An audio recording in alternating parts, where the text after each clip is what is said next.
ये प्रेम जो है ना वो विशेष है, और विशेष प्रेम के ये सबके सब विशेषण हैं।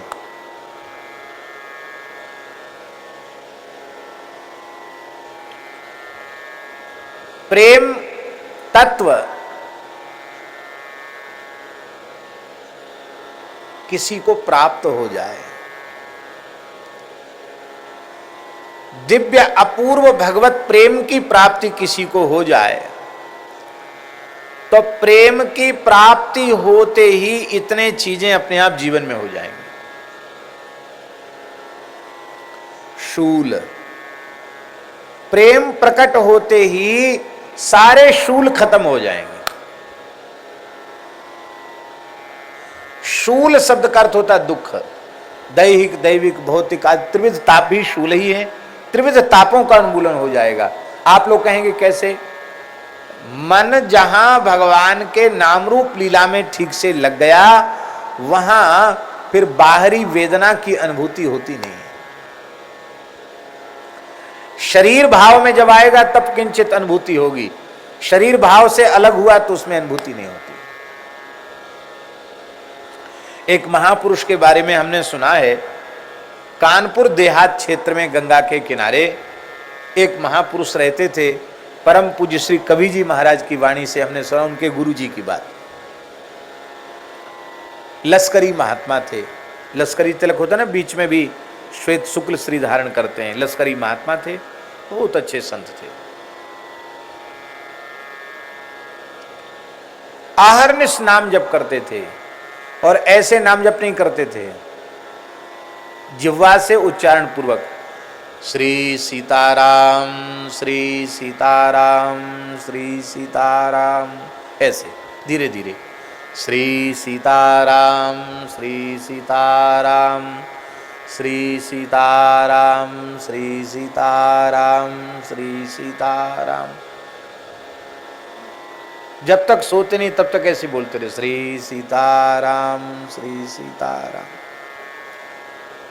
ब्राह्मणों के यहाँ से उनकी भिक्षा बंधी हुई थी।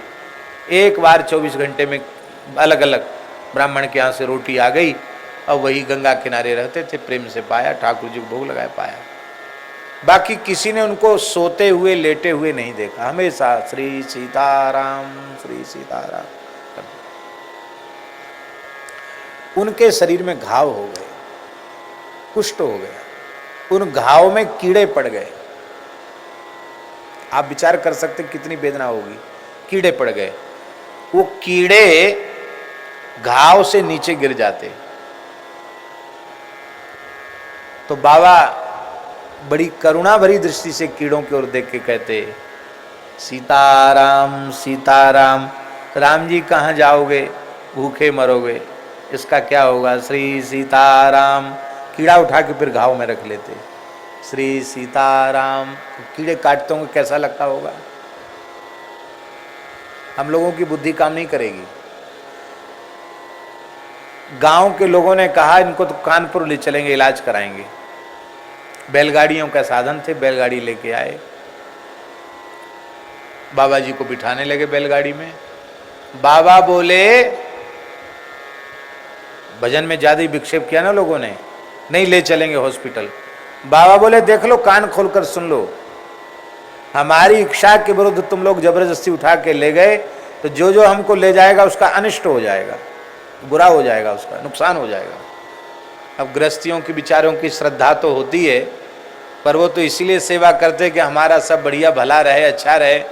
इसलिए बाबा जी की सेवा कौन करेगा कि हम तो सेवा करो, हमारा बुरा हो जाए। सो ये सब बोले, बाबा जी फिर काहे को हम आपके पीछे पड़े, जैसी आपकी इच्छा। चले गए सब निराश होकर, बैलगाड़ी वापस चली गई, और बाबा गंगा जी में चले गए, खिसक के गंगा जी में चले गए। गंगा जी में बैठ गए, इतने जल में बैठ गए, श्री सीताराम श्री सीताराम श्री सीताराम। 7 दिन तक गंगा जी में ही बैठे रह गए, बाहर निकले ही नहीं। कई गांव के लोग इकट्ठे होके आए, बोले बाबा जी अब गंगा जी से बाहर पधारो, अब हम आपको कभी परेशान नहीं करेंगे कि आपको डॉक्टर के पास हॉस्पिटल ले चलें। अब तो आप भीतर आओ, कुछ खाओ पियो। सब कुछ खाना पीना छोड़ दिया, गंगा जी के चले गए। वो गंगा जी में क्या चले गए, गंगा जल के स्पर्श से ही सारे घाव भर गए, मछलियां नोच नोच के घावों को खा गईं, सब मछलियों ने ही सब घाव ठीक कर दिए। और जब बाहर आए तो 7 दिन तक पानी में रहने से चमड़ी गल गई थी। वो सारी चमड़ी ऐसे उतर गई शरीर से जैसे सांप की कैंचुल उतर जाती है। सारी चमड़ी बाबा जी की उतर गई। और पहले तो महात्मा थे श्याम वर्ण के, अब एकदम गौर वर्ण के हो गए महाराज जी। ऐसे हो गए जैसे कायाकल्प हो गया हो, ना कहीं घाव, ना कहीं घाव का चिन्ह, न कोई बीमारी, ठीक हो गए। ये घटना हम इसलिए सुना रहे हैं कि शरीर का प्रारब्ध तो शरीर पर आया, पर भगवान नाम के माधुर्य का अनुभव होने के कारण, भगवान के निरंतर चिंतन के कारण उस देहगत जो व्याधि है उसका चित्त पर प्रभाव नहीं पड़ा।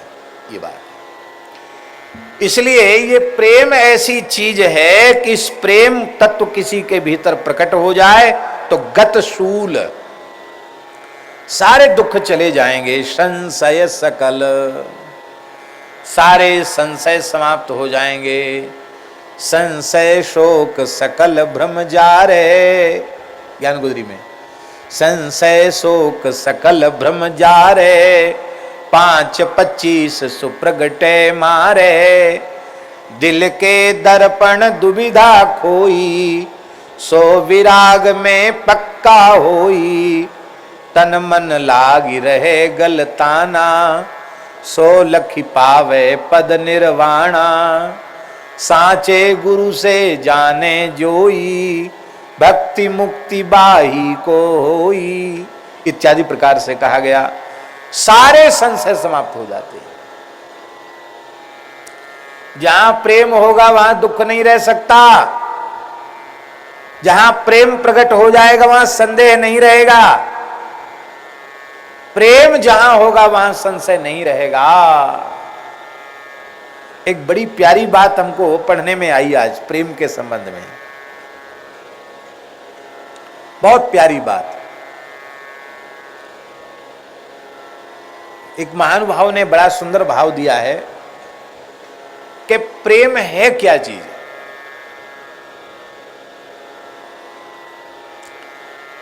स्वसुख की भावना का सर्वथा त्याग और अपने तन मन प्राण की संपूर्ण वृत्ति के द्वारा अपने आराध्य को प्रसन्न करना, उनकी इंद्रियों को तृप्त करना, उन्हें तृप्त करना, बस यही प्रेम का स्वरूप है। बहुत अच्छे ढंग से कहा गया। और भरत जी का वही प्रेम है, गोपियों का वही प्रेम है, मीरा जी का वही प्रेम है। प्रेम जहां है वहां, और ऐसा प्रेम जहां प्रकट हो जाएगा वहां न तो शूल रह जाएगा और न वहां संशय रह जाएगा। वहां संशय के लिए कोई स्थान नहीं है, वहां संशय रहेगा ही नहीं। विपुल भव वासना, ये भव वासना बड़ी विपुल है, इतनी भयंकर है कि महाराज बार बार जन्म लेने के बाद भी और भव वासना नष्ट नहीं होती है। वासना के कारण बार बार जन्म लेना पड़ता है। आप पद्म मार्कंडेय पुराण पढ़ रहे हैं तो मार्कंडेय पुराण में आपने वो कई जन्मों की कथा सुनाई, वो कथा आई कि नहीं आई? किसकी कथा है? उसका नाम क्या है? जो ऋषि का पुत्र है और बड़ी आयु का हो गया, गूंगा है, बोलता नहीं है और एकदम जड़ की तरह व्यवहार करता है। आया चरित्र? नहीं आया, नहीं आया। उसने नरक का वर्णन करके सुनाया, कितने लोकों में गया उसका वर्णन करके सुना, नहीं है। जाति स्मर की कथा, बड़ी विचित्र कथा है महाराज जी। ऋषि का पुत्र था, उसका नाम था सुमति। क्या नाम था? सुमति नाम था उसका। पवित्र ब्राह्मण कुल में, ऋषि कुल में जन्म हुआ उसका। पिताजी महान ऋषि थे, उन्होंने सारे संस्कार वेद विधि से कराए, पर यह तो जानबूझकर ऐसा व्यवहार करता था जैसे जड़ हो, पागल हो। पिताजी पढ़ाते पढ़ाते थक गए, 4-6 महीना 24 अक्षर का गायत्री मंत्र भी याद करके नहीं सुनाए। अरे बोले इसका जनेऊ करा दिया, क्या फायदा, जड़ है एकदम, इसको कोई शौचाचार का भी ध्यान नहीं रहता है, ऐसी मस्त रहता है, अवधूत की तरह रहता है। कपड़े पहनाओ तो पहन ले, नहीं कपड़ा भी ना पहने, भोजन कराओ तो कर ले, ना भोजन भी ना करे। बड़े दुखी थे। पिता मृत्युशैया पर पड़े थे। अपने पिता को मृत्युशैया पर पड़े देखकर उस ऋषि पुत्र के मन में आज दया आ गई, करुणा आ गई। और महात्माओं के हृदय में जब करुणा आती है तो वे मुखर हो उठते हैं, बोल उठते हैं। करुणा ना आवे तो वे बोलें ही क्यों। करुणा आई, और जब करुणा का उद्भव हुआ तो ऋषि कुमार ने कहा कि पिताजी, आपने विधिवत शास्त्रों का अध्ययन किया है, वैदिक धर्म का अनुष्ठान किया है, लेकिन मेरी समझ में नहीं आता है कि इस सब से आपको क्या लाभ मिला, क्योंकि आपका देह के प्रति आत्मभाव नष्ट नहीं हुआ, संसार देह के प्रति अहम बुद्धि आपकी नष्ट नहीं हुई, संसार के प्रति मम बुद्धि आपकी नष्ट नहीं हुई, और इसी अहमता ममता के चक्कर में पड़ कर के जीव अनेक प्रकार के शुभाशुभ कर्म करता है, स्वर्ग नरक आदि के भोग भोगता है, 84 लाख योनियों के फेरे में पड़ता है। तो हमको तो समझ में नहीं आया कि आपके इस सबसे क्या लाभ हुआ। अरे धर्माचरण का लाभ है, अहमता ममता का नाश होना, वो तो हुआ नहीं आपका, इसलिए मैं अपने आत्मचिंतन में रहता हूँ। अब तो पिताजी बड़े प्रसन्न भय कि हम तो सोचते थे गूंगा है, बोलना ही नहीं जानता, ये तो बहुत बढ़िया प्रवचन कर रहा है। पिताजी बड़े प्रसन्न हुए। फिर पिताजी ने कई बातें पूछी तो उसने बताया, अमुक जन्म में मैं क्या था, अमुक जन्म में मैं क्या था, किस वासना के कारण किस लोक में गया, कहाँ क्या क्या मैंने भोगा, स्वर्ग भोगा, नरक भोगा। अंत में मेरी ये समझ में आ गया कि इच्छा वासना ही जीव को संसार की ओर धकेलने वाली है। इसलिए इस जन्म में मैं इच्छा रहित हो गया हूँ।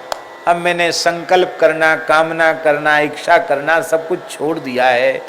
अब मैं केवल भगवान का चिंतन करता हूँ, ब्रह्म चिंतन करता हूँ, आत्मचिंतन करता हूँ, और सब कुछ की मैंने तिलांजलि दे दी है। ये शरीर जो है तुम्हारे द्वारा उत्पन्न हुआ है, इसलिए तुमसे आपसे कुछ कहना हमारा कर्तव्य था। अब आपकी जैसी इच्छा हो, आपको जो करना हो करो, और हम तो अब जा रहे हैं। ऐसा कह के पुत्र चल पड़ा जंगल की ओर, और पिता भी सैया से उठे और वो भी जंगल की ओर अलग दिशा में वो भी भजन के लिए निकल गए, चले गए। ध्यान में आई बात। विपुल भव वासना बीजहारी। भव वासना उसका बीज क्या है? ये बार बार जन्म लेने मरने का बीज है वासना। वासना माने इच्छा।